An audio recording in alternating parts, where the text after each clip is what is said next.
Hi, everyone. I'm following up on what your grandma started last month in January regarding Come Follow Me and church history. And she last in January talked about her ancestor, who is your fifth great grandfather, uh, Hans Peter Lund, and his experience in receiving revelation regarding the missionaries coming to the land of Denmark and urging his children to listen when they saw messengers coming two by two, claiming to have the message of the restored gospel. Tonight, I'd like to take a few minutes to explain to you the story of your fifth great grandfather and grandmother on the Cullimore side of the family, William and Lettice Cullimore. And before I launch into that, today's the 28th of February. It's your great grandfather's birthday, my father's birthday. He would have been 91 if he had lived. He would be just a year younger than great grandpa Norm, who you know and love and have had interactions with. But I wanted to bring him up particularly today because he served his mission in England. And the first foreign mission for the church was the first missionaries were sent out from the Quorum of the Twelve in 1837 to England.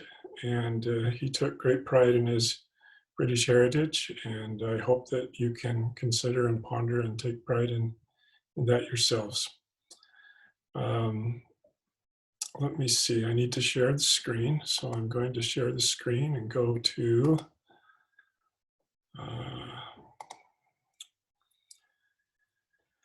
Family Search. You should recognize this from when Grandma brought it up the last time when she started this series. You can see over here where your parents are and where each one of you are again. I didn't do that right. Anyway, you're over here. Here's your grandmother and me. Here's my dad, whose birthday is today, and your grandma, great grandma Cullimore, Raynell Cotton. And then as we go back into the generations, we have William James Cullimore Jr., his father, William James Cullimore Sr., his father, James Cullimore, who was the son of the person we're going to talk about today, and that's William Cullimore, also senior, and his wife, Lettice Bonner Powell. And they were both born in Talkington in Gloucestershire, England. They met each other and were married in 1814 in Talkington. And they had several children. And here are the children that they had. They had a son named Mark. I don't know if my brother knows that he has an actual family history name, but that could well be a family history name for him. And then William, and then Luke, and then George, and then Robert, so a bunch of boys to start with, and then Maria and Elizabeth, and then another William. That's a little funny, that's a little strange. I wonder what's going on there. And then a Sarah, and then another William. And then James, who is your great-great-great-great-grandfather, your four-great-grandfather.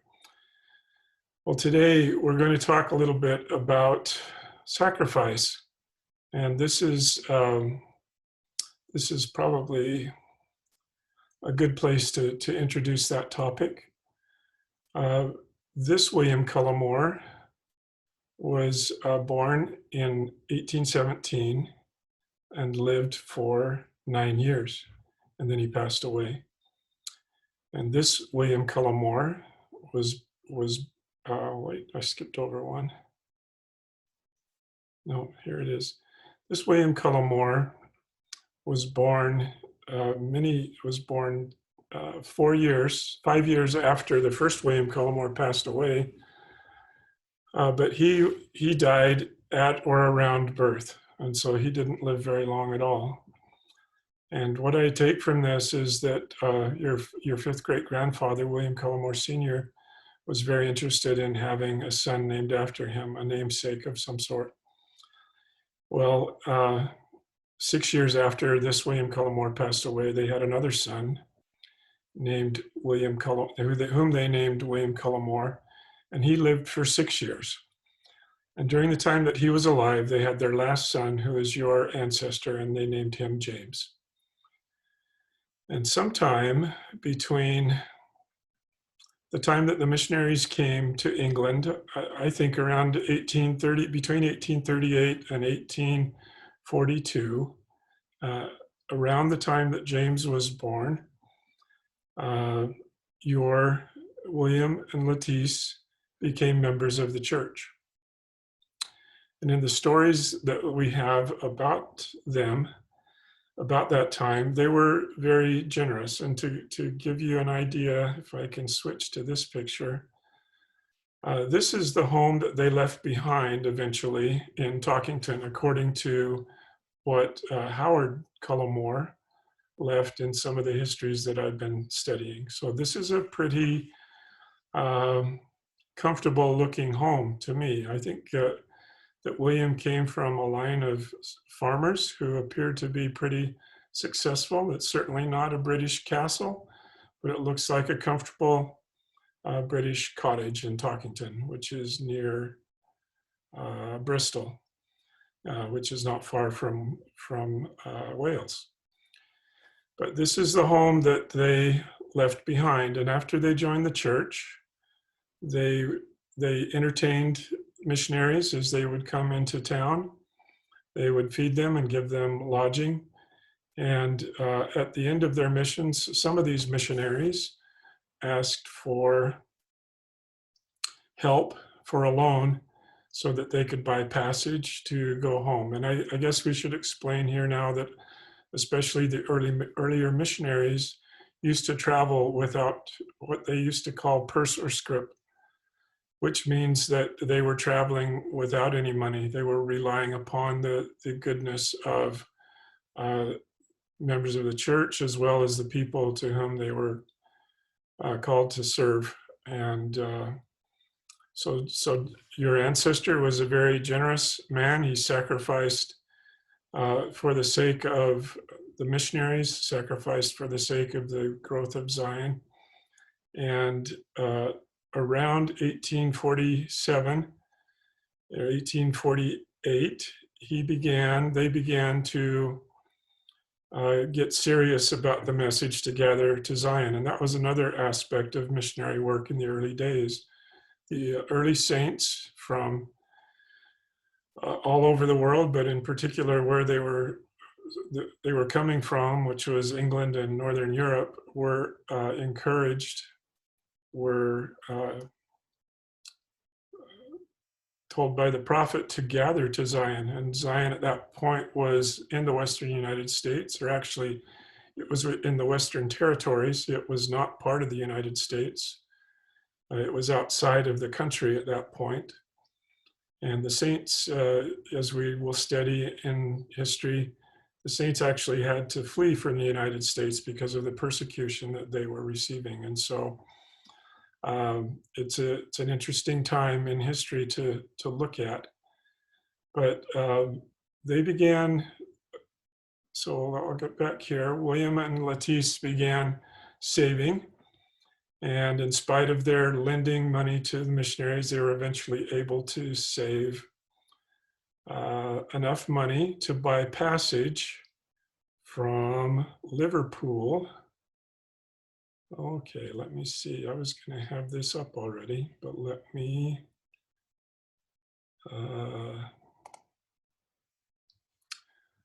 maybe it is up. Here it is. Let me pull out here. So here's a map of England, and I just wanted to talk about, we've been talking about Talkington, and it's down here near Bristol. To leave, they had, and then the missionaries, when they came in 1837 to Great Britain, started in Preston and spent most of their time focused going northward towards Scotland. Uh, Eventually, all of the missionary work came down, and I don't know the exact story of how our ancestors encountered the missionaries, but when they heard the gospel, they were quick to accept it, with all of the sacrifice that that may have entailed. But they left from Liverpool finally on the ship, the Siddons. They left on the 20, they boarded the ship on the 23rd of February in 1855. They actually got out into um, away from here toward the Isle of Man. It's a sailing ship, so they had to go according to how the wind was taking them, and they had a difficult time getting out of this. I'm trying to read what it says here. The Irish Sea. They had a hard time getting out of the Irish Sea. And first they sailed north, and then they had to turn around eventually and sail south. And it took a little bit longer than normal, but the ship that left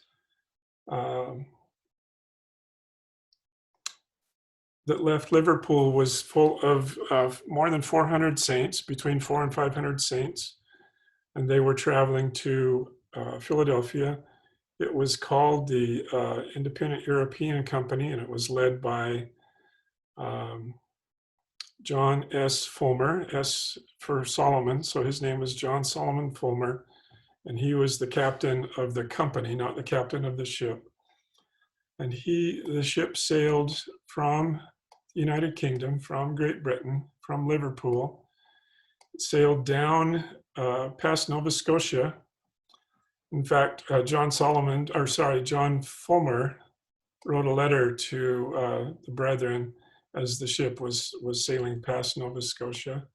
And they eventually landed in Philadelphia on the 20th of April, so nearly 2 months later, in 1855. And at that point, part of the company was independent. Part of the company was sailing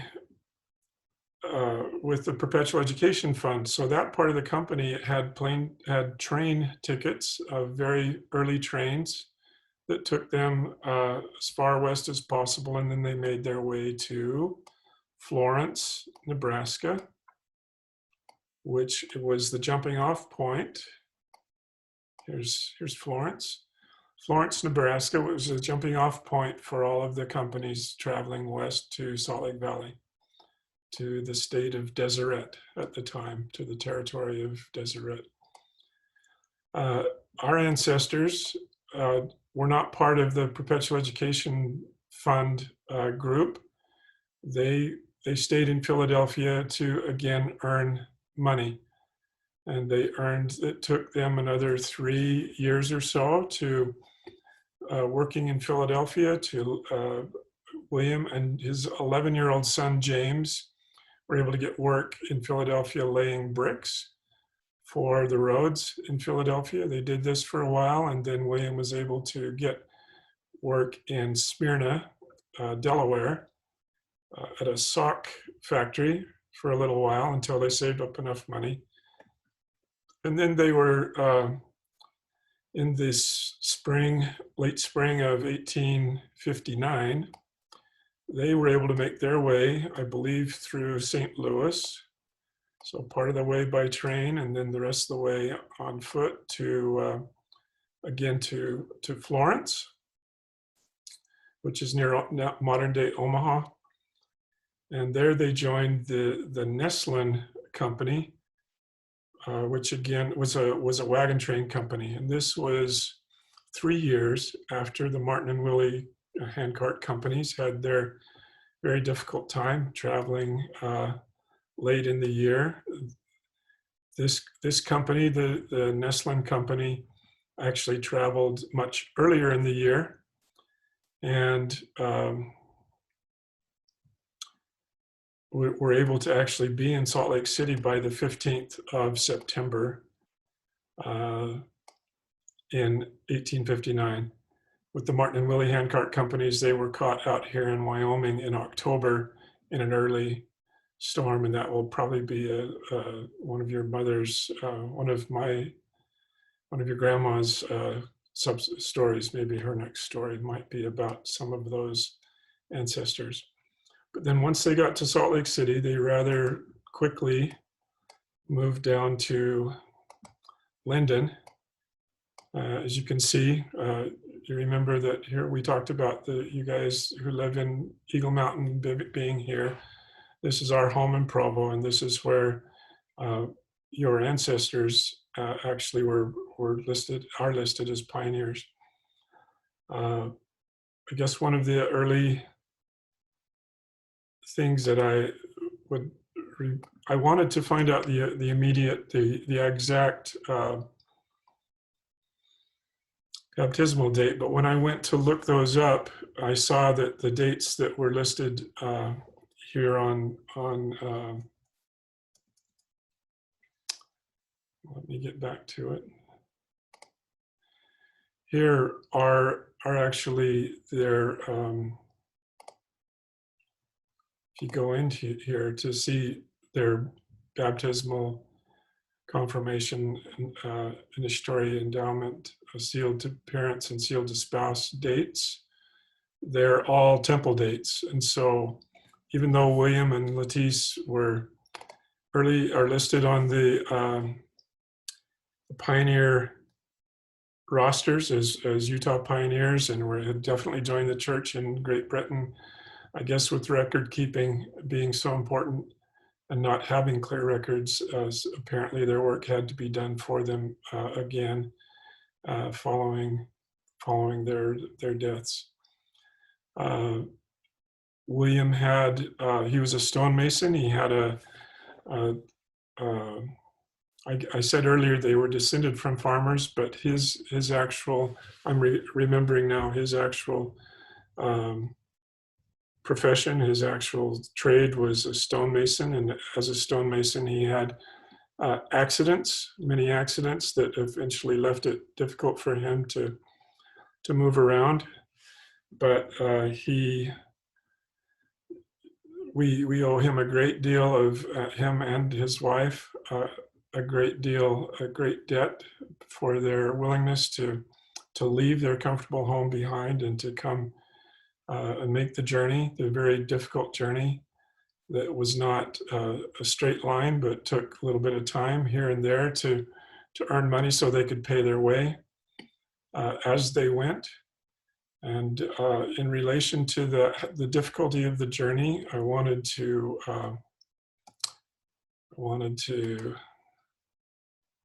stop. I need to stop sharing here and get over to, I wanted to read something to you. It's not, unfortunately, we don't have journal entries from them, but I wanted to read something to you about the difficulty of the trips and the things that they encountered. And this one is a journal entry from someone who was also on the Siddons, bound for Philadelphia. Her name was Jane Charters Robinson Hindley. So maybe she was related to Daniela. I don't know. Maybe our family histories cross like that. But this is what she said in her journal. She was talking about her determination to migrate to join the saints in Utah Valley. I'm sorry, in Salt Lake Valley. And this is a quote from her. "But my heart was fixed. I knew in whom I had trusted, and with the fire of Israel's God burning in my bosom, I forsook my home, but not to gather wealth or the perishable things of this world. And on the 23rd of February, 1855, embarked on board the ship Siddons, bound for Philadelphia. We lay in the river until the 27th, when the tug took us out to sea. I felt sick at heart, but it was soon all over as the seasickness commenced on every side. I arose at 5 o'clock in the morning and went on deck to get the fresh air, which I found to be of much benefit.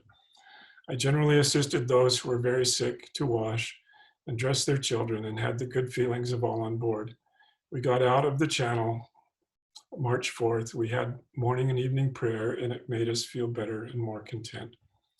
And that was just a brief excerpt from Jane Charles Robinson Hindley. And then another journal entry from another individual who was on the Siddons. His name was William Atkin. And he said, and he was talking about, again, the two different groups, the Perpetual Education Fund group and the independent group. And here's a quote from his journal. Before our first month was up, we received a letter from Philadelphia. So I'll break here just to remind you that they were already in Florence, already in Nebraska, stating that some of our brethren and sisters were unable to get work and a few were sick, asking us to assist them. We drew what money we had already earned and cheerfully sent it to them for the assistance of those in need. We continued to work until 2 months was up, and we became quite anxious to see some of our own faith and meet with them. Some of our own faith, meaning some of the other Latter-day Saints. We therefore obtained permission to go to Philadelphia on Saturday evening and back on Monday morning, and we met with the saints in a sacrament meeting and had a feast in very deed and gave most of our wages to assist those in need and returned to our labors, being well paid for our trouble and means. So that sounds like a pretty quick trip. Maybe they were closer than, maybe they hadn't quite got to Florence yet, but these groups remained in contact with each other. They gave freely to those in need. They sacrificed, and later on, as you get a little older, I have a little bit more detail about William and his struggles after he arrived here, but I'll save that for then, for when you think about it and ask me when you're a little bit older, but I'll be happy to share that.